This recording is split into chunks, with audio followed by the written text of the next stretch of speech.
All right, since Laurie liked my intro so much last time, I don't have anything to sing, so here we go. What's up, guys? We're back. It's Friday. Why? Right away. Echo. Hey, drop it. All right. So, I know this is mean. All right, guys. So for today's training, we got a very push and core intensive Friday. So for your warm up, we're going to do 3 minutes, 20 jumping jacks, 20 front jacks, and then 10 seconds side plank both sides. So jumping jacks, just the good old normal jumping jacks. Boom. Once you're done with 20 reps, you're going to do 20 front jacks. So again, jumping this way. And then when you're done there, you're going to do a 10-second side plank on both sides. So again, just a nice active shoulder, hips up nice and high. So again, trying to create a nice straight line. We don't want to see any sagging down here. So you'll do a 10-second side plank one side, 10-second the other side, and you're just going to run through that for 3 minutes. Once you're done there, you're going to do 3 sets of 5 windmills on either side, 5 bird dogs on either side, and then 5 single leg glute bridge on either side. So for the windmill, let me find something that will, I have a broom, 1 second.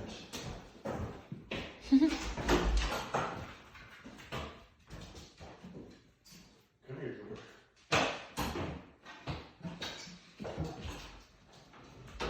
I thought you were gonna sing a New Girl intro. Who's that girl? It's Jess.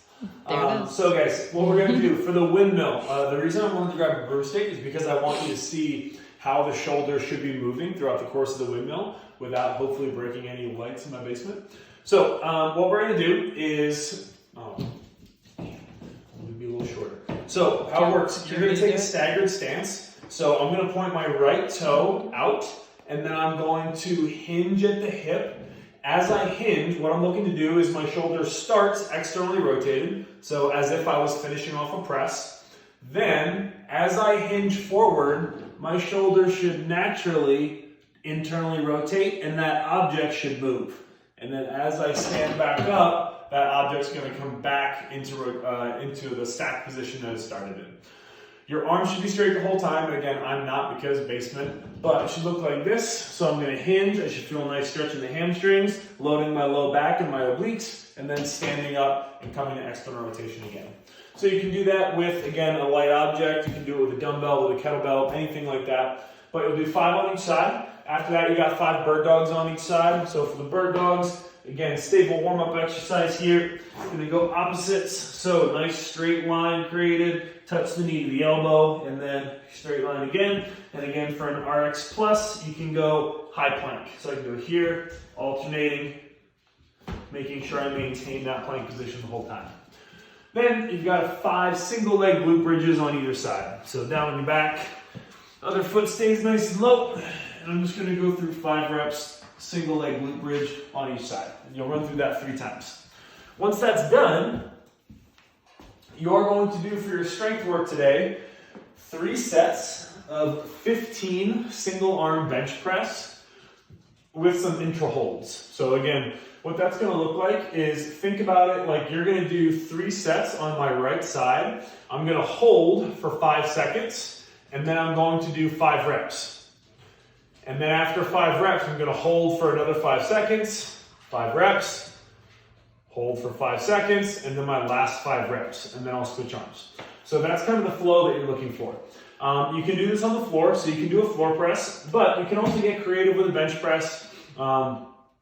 Any narrow object in your house will work. If you have like a footstool, you can literally put what I would do is lay on the couch and then put the footstool off the end so that you can kind of lay down on the couch. The footstool goes right under your back, just to allow you to have this full range of motion down here, whereas the floor press is going to limit you, so stopping here.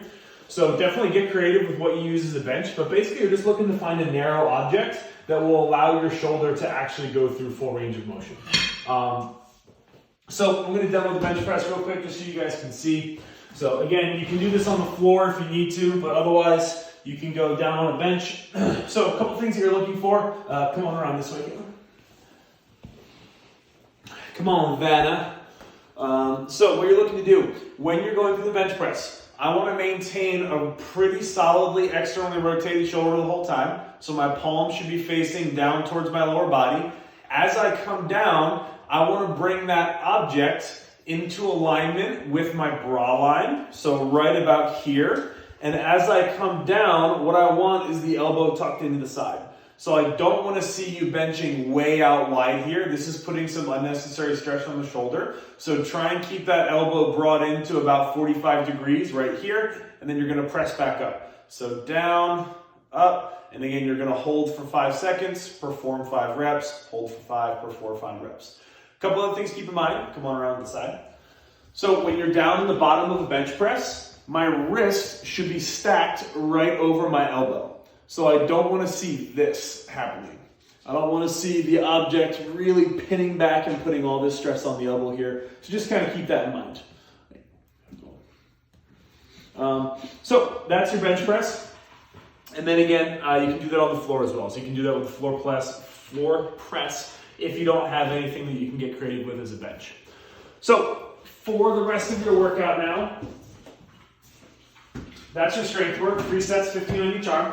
Once you're done there, your conditioning is 2 things. So you have a 10-minute AMRAP to start, and it's a 10-minute AMRAP of 10 to 20 push-ups and 10 to 20 hollow rocks or 10 to 20 seconds of a hollow hold. So for the push-ups, again, scaling options are going to be hands elevated, so hands on the edge of a couch, on a box, on a chair, anything like that. But the push-up range of motion relates exactly to the bench press. So everything that we just talked about, the object coming in touch around the bra line, you should touch the floor or the chair or whatever else right around your bra line. Elbows should be tucked in at 45, and then the elbows should be stacked over the wrist. So all those positions that you're trying to work on when you're benching, it's exactly what you should be doing during a push-up as well. So that's your push-up, and then for your hollow rocks, you've got a couple options here. So for the hollow rock, you're looking to hold a hollow position while rocking back and forth, just kind of using momentum, not actually changing your position much. So once I find hollow, I just want to look to have a little bit of motion here, and I'm just trying to maintain my rigidity as best as I can. So that's option 1 is a hollow rock. Option 2 is a hollow hold. So if you're not comfortable rocking, you can just hold here for 10 to 20 seconds, and you can always scale that to a dead bug hold or a partial dead bug hold. So those are all options.